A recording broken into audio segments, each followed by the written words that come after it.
मलिक साहब, पहले तो जी थैंक यू, आपने हमें ज्वाइन किया। बल्कि कल एक हमारे बड़े एडमिरल चिश्ती ये कहने लगे कि जब टाइमिंग का मसला था तो ये उन्होंने कहा कि उनके वाइस प्रेसिडेंट अमेरिका के वेनिस जो हैं वो यूरोप आ गए हैं कि अगर मुज़ाकरात हों तो 6-8 घंटे पहुंच जाएं, लेकिन ये खबर कंफर्म नहीं हो रही। और लेकिन मैं जी जी बुनियादी सवाल आपसे ये करना चाह रहा था, माशाल्लाह आप सिफातकार रहे हैं। मसला ये है कि जिन जिन आपने हेड ऑफ द स्टेट को देखा है वो स्टेटमेंट होते थे, उनके एक एक लफ्ज़ पे ट्रस्ट किया जाता था। जो अनवर इकबाल कह रहे थे कि बदकिस्मती से या खुशकिस्मती कह लें, ट्रंप पे ट्रस्ट नहीं किया जा सकता। आपको क्या इत्तलात हैं? यहाँ पर लंदन में हब ऑफ मीडिया है आल्सो, मलिक साहब। जी जी बिल्कुल। ब्रदर साहब, सबसे पहले आपको भी और अनवर साहब को भी अस्सलाम वालेकुम। सफीर बनने से पहले मेरा भी ताल्लुक मीडिया से था, तो मेरे जो दोस्त हैं आपकी तरह वो मीडिया के हर तरफ हैं। मैं लंदन में भी, वॉशिंगटन में भी, इस्लामाबाद में भी, तो उनसे मेरा राब्ता रहता है, जैसे आपसे भी रहेगा इंशाल्लाह। तो देखिए, मैं आपने बिल्कुल सही कहा। प्रेसिडेंट ट्रंप जो है वो गैर रवायती सियासतदान हैं। वो बिजनेस बैकग्राउंड से आए हैं। उनका जो अंदाज़े गुफ्तगू है, अंदाज़े सियासत है, अंदाज़े सफारत है, उसमें एक नई आपको एक अनयूजुअल चीज़ नज़र आती है। ऑफ कोर्स वो मीडिया में भी रहे हैं। अनवर साहब जानते होंगे, एक प्रोग्राम वो होस्ट करते थे अप्रेंटिस के नाम से। उसके बाद मैंने तो उनको कुछ छोटे मोटे ड्रामों में भी देखा एज ए कैमियो रोल। तो एक बड़ी, मैं समझता हूँ, मल्टी डायमेंशनल पर्सनैलिटी है उनकी। और वो सोशल मीडिया हो या मीडिया हो, मीडिया के अंदर भी वो बिल्कुल ही जिस तरह से आने के बाद उन्होंने एक फेक न्यूज़ कह के एक बहुत बड़े सेक्शन ऑफ द मीडिया को बिल्कुल उन्होंने जो है वो एक तरह से ब्लैकआउट कह सकते हैं। उनसे वो बात नहीं करते, उनकी बात पे ट्रस्ट नहीं करते, उनके रिपोर्टर्स को झिड़कते हुए नजर आते हैं। तो he has his own style. लेकिन मुजाहिद साहब, आप तो एक सीनियर तरीन सहाफ़ी हैं, आपसे बहुत से लोग सीखते हैं।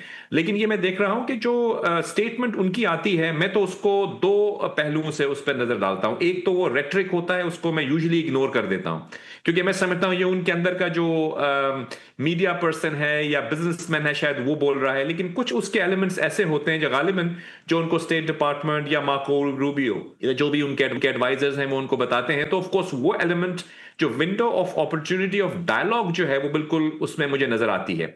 लेकिन मैं एग्री करूंगा अनवर साहब से कि मेरी अंडरस्टैंडिंग भी यही है कि देखिए, जो ये तातुल हुआ उनके वहां आने का, मैं तो यूं देख रहा हूं कि अमेरिका ने काफी हद तक जो है, मेरी उम्मीद से ज्यादा उन्होंने जो है ना पाकिस्तान की बात को वेटेज दिया। हमारे फील्ड मार्शल की बात को हमेशा वो अप्रिशिएट करते हैं, पब्लिकली उनको अप्रिशिएट करते हैं, प्राइम मिनिस्टर को करते हैं। और आपको याद होगा कि पहले भी जब जेडी वैंस का इस्लामाबाद आना था, वो मेरी नजर में एक बहुत बड़ी डेवलपमेंट थी, क्योंकि वो एक 15 घंटे की फ्लाइट लेकर इस्लामाबाद आए, 20 घंटे मुज़ाकरात करते रहे।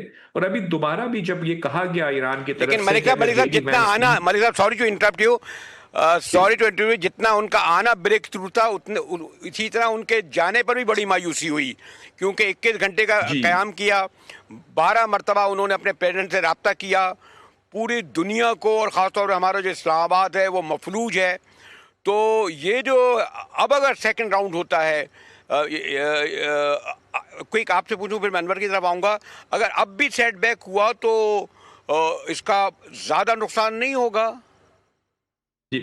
ब्रेडी साहब, इसमें मैं बताऊं आपको कि गोके, ये आपने सही कहा कि एक तरह से एक्सपेक्टेशंस हमारे मीडिया की बहुत बढ़ गई थी। हमने एक बहुत बड़ा वहां पे मीडिया का सेटअप भी बनवाया था, तो एक्सपेक्टेशन ज्यादा थी। लेकिन देखिए, अगर संजीदगी से देखा जाए तो एक 50 साल से ज्यादा पुराना एक पेचीदा डिप्लोमेटिक मसला था, उसको एक सेशन में हल होता हुआ तो मैं देख नहीं रहा था। मैं समझ रहा था कि उनकी जो स्टेटमेंट जेडी वैंस ने दी जाते हुए, तो उन्होंने ये कहा कि we have made substantive progress yet we could not reach an understanding. तो जो सब्सटैंटिव प्रोग्रेस थी वो जरूर हुई थी। अभी भी जब ये कहा गया कि ईरान की तरफ से कि जेडी वैंस का आना जरूरी है, तो उन्होंने फिर दोबारा से विलिंगनेस का इजहार किया और वो आने के लिए तैयार भी थे। लेकिन मैं किसी हद तक डिसअपॉइंट हुआ हूं कि ईरान के साथ इतनी एफर्ट रही, हमारे फील्ड मार्शल साहब एक दो दिन वहां पे जाके क्याम भी किया, उनको कन्विंस करने की कोशिश भी की, लेकिन उन्होंने कहा कि हम नहीं आएंगे। तो मैं उम्मीद करता हूं कि वो इस पर नजर आसानी करेंगे। और मैं कहना चाह रहा था पहले कि अनवर भाई से मैं एग्री करूंगा, मेरी भी अंडरस्टैंडिंग यही है कि ईरान के जो पावर स्ट्रक्चर है, इंटरनल कॉम्पोजिशन, उसके अंदर मुख्तलिफ जो है वो, एक आप ये समझते हैं कि सेंटर्स ऑफ पावर हैं। एक तो वो गवर्नमेंट है, जो लोग मज़ाकरात के लिए आते हैं, जैसे स्पीकर ऑफ पार्लियामेंट हैं या उनके कोई प्रेसिडेंट साहब हैं या फॉरेन मिनिस्टर। लेकिन असल में जो पावर है वो रेस्ट करती है आईआरजीसी के पास। और